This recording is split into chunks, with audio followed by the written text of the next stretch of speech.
Getting him on Broadway? No. Oh. I'm not serious about that anymore. I'm serious about having a farting contest, but I mean done in a professional way, 7-camera shoot with commentary. Like a real sporting event. And, doing it for a network special.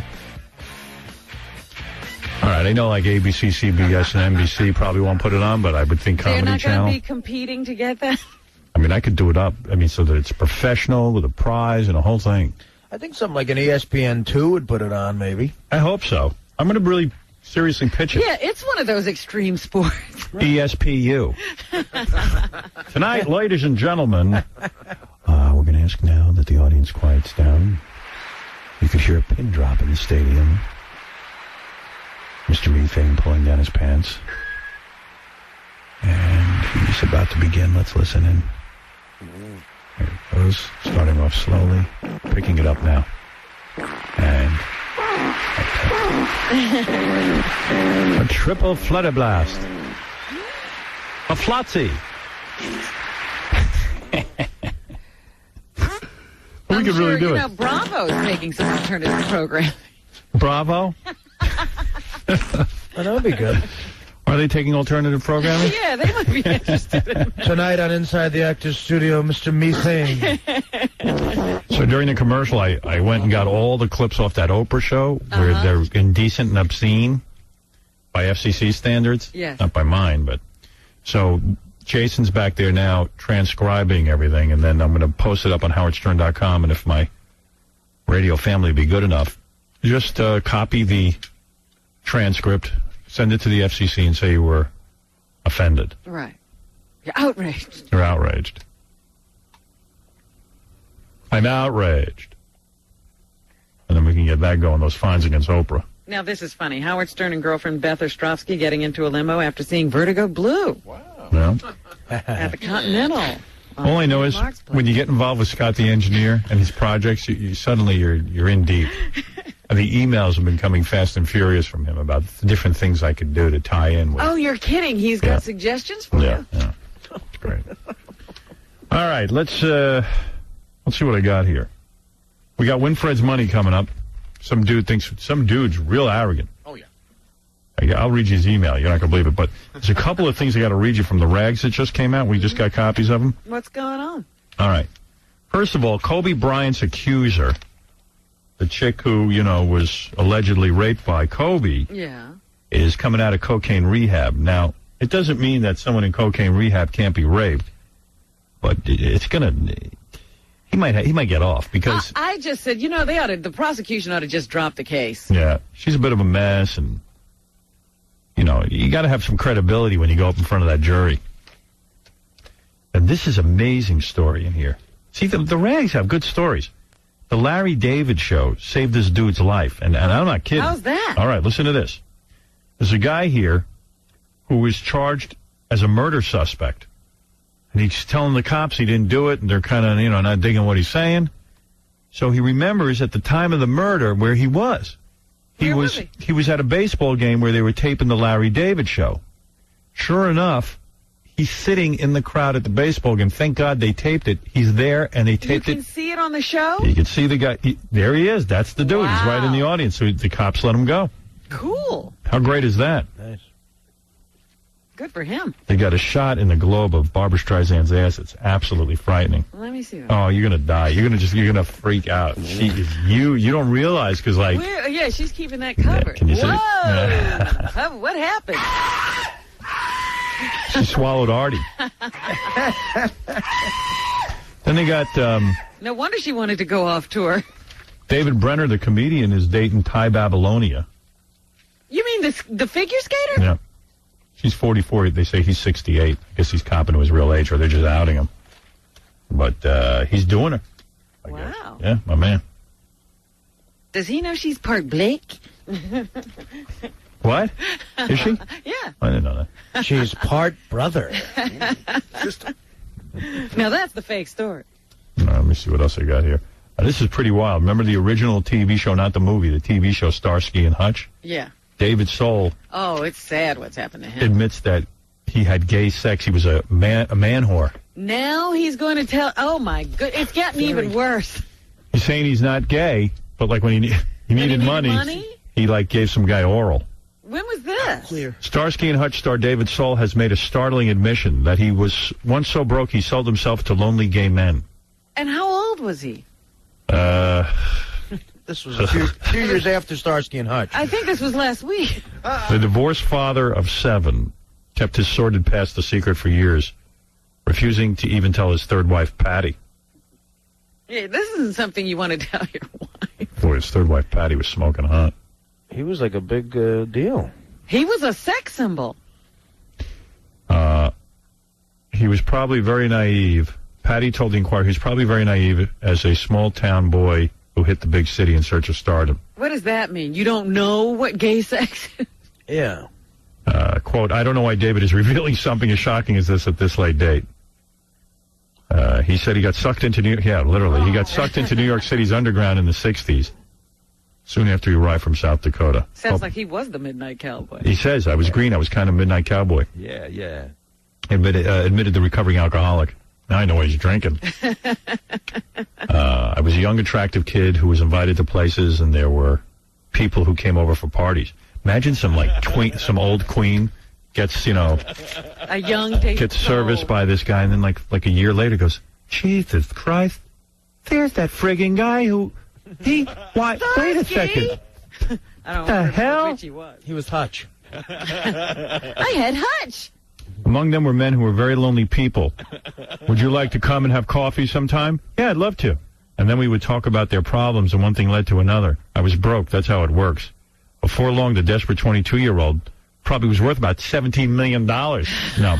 Before long, the desperate 22-year-old found himself part of the anything goes scene surrounding Andy Warhol. Oh. Got sucked into that vortex. Yeah. Drugs, sex, whole thing. It really made me sick. I started to feel used. Because I'm certainly not gay and never have been. Oh, Sure. homo. I mean, wait a second, dude. You spent an awful lot of time in a not gay state. Yeah. No matter how small the town is you're from, there's an instinct in you if you're straight. Most guys from small towns won't do that. By the way, I mean, you could at least admit you're bi. I mean, he's almost like, while he was having the sex, saying, I'm not gay. Mm-hmm. You know what? Get a job in a kitchen. Yeah, be a waiter. Do something. Yeah, that's what an ungay guy does. This is really sad. Don Adams from Get Smart. Yeah. He's like dying in an old age home. I love that guy. Aww. That was a great show. Yeah. And he also was the voice of Tennessee Tuxedo. Hello, Mr. Whoopi. Yeah. Remember that one? I do, yeah. Tennessee Tuxedo. They used to record that up in my dad's recording studio. So how old is he? 80. Wow, I didn't realize. Gee, Mr. Whoopi. Devastated by the recent cancer death of his 46-year-old daughter, Cecily. Oh. The gaunt, world-weary performer is fighting a last-ditch stand against a myriad of health woes. He's at the Motion Picture and Television Hospital in suburban Los Angeles. Oh, man. Do they have real doctors there, or are those doctors? Fake doctor, like those TV actors doctors. who play doctors Yeah, on TV? everything there is like a television set. Yeah, they have the guy from Emergency 51. I should send him a nice headshot with my name on it. Yeah, that'll be... I'm sure that'll cheer him up. Don Adams is one of those guys that you're surprised to hear was like always at the Playboy Mansion. He's one of Hefner's inner circle. Is that right? Yeah, he's always at the card games and like the movie nights. Wasn't he like Don Rickles' best friend? Yeah, well, him and Bob Newhart. Yeah, they all had their own little Yeah, pack. they had a clan. Yeah, I guess they... wonder if they forgot about him. Yeah, I don't think those guys aren't talking to him anymore.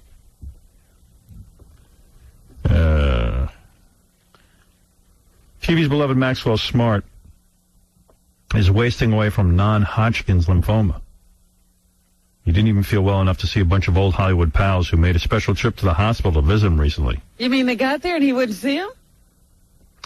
Yeah, the group, which calls itself Yarmy's Army, after Don's late brother and fellow actor-comedian Dick Yarmy, meets once a month to trade jokes and play cards. Oh, that's heartbreaking. Missed you guys But when by the- that much. But when the comedy crew, which included Shelley Berman, Ronnie Shell, Pat Harrington, Chuck McCann, and Howard Storm. I thought it said Howard Stern. Yeah, how'd you get in that group? When they got to the hospital, Don turned them away. Oh. Hello, Mr. Whoopi. Pat Harrington. He was Schneider on One Day at a Time. Yeah. That's a power group. He's part of Yarmy's army. They say he's really bitter now. Bitter? He feels as if Hollywood cast him aside. Dude, you're 80 years old. Hollywood cast him aside. Well, I think, after that whole Get Smart thing, there wasn't much happening. Probably socked away some dough. It doesn't seem like he was ever destitute. At a TV convention in 2001, Don was asked what he'd been doing recently. Without cracking a smile, he said, I spend most of the day trying to tie my shoes. And when I can't do that, I turn on the lights and watch the spots on my hand turn brown. Oh. Damn. 86. A nasal voice comic was recently taken to an intimate family memorial for his daughter that just died. She was 46, died of cancer. That's got to be tough. Yeah, you don't want to see that.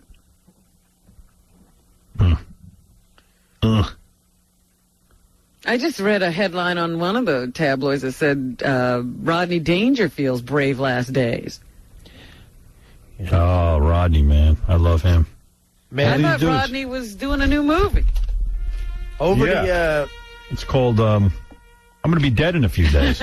Over the weekend, they had one of the cable channels had Caddyshack on, but the uncut. Right, I love Caddyshack. And man, as funny as everyone is in that, when Rodney comes on screen, it goes to another level. Yeah. He's amazing in that. Angelina Jolie just got yet another tattoo on the back of her neck. It says, "Know your rights." And what does that mean? Like what? Like I can understand. I should get that tattoo. Know your rights. Yeah. What is she? Who's she being stalked by, haunted by? Who's taking her rights? Yeah, honey. That's a good tattoo, though. Know your rights, but not for her. Who's taking her rights away? She's got nothing but rights. Yeah, she can do whatever she wants, apparently. Yeah. Short of killing someone. I don't know. Has she tried that? We don't know. Let me see if there's anything else I want to tell you about.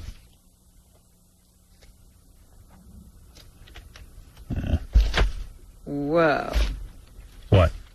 I this is stuff I'm doing for the news, but I sometimes can't believe what I'm reading. Gilbert got asked a question about me on Hollywood Squares. Hollywood Squares has been canceled, but they evidently still in production, Baba Boo, he told me, for another 5 months. Yeah, sometimes they, just aren't picked up for the... No, actually, our production is done.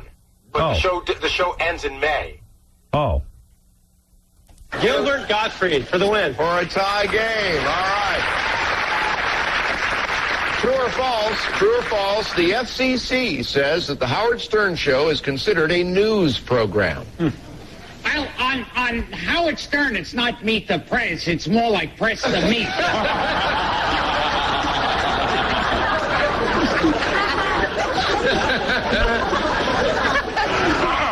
So, yes, it's considered a news show. I agree. It is true, yeah. The ruling allows the show to get around equal time rules. There you go. See? And that's canceled?